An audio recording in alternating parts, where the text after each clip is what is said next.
জামাত ইসলামী ধর্ম ব্যবসা করে, আর আমরা নির্বাচনে আসলে শুনি লা ইলাহা ইল্লাল্লাহ নৌকার মালিক। এ পর্যন্ত শেষ, গানের শেষে বিসমিল্লাহ।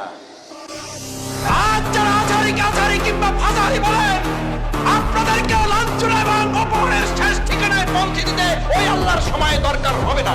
যেন আসার নাকি মাসার একজন আসে, আগে ওরা খাইছে এখন এরা খেতে চায় না, কি বলছেন? নামকে বিকৃত করা থেকে বিরত থাকুন।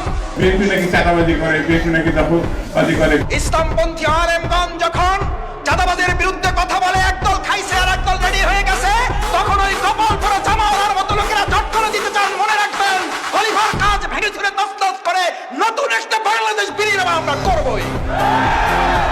আলেমদের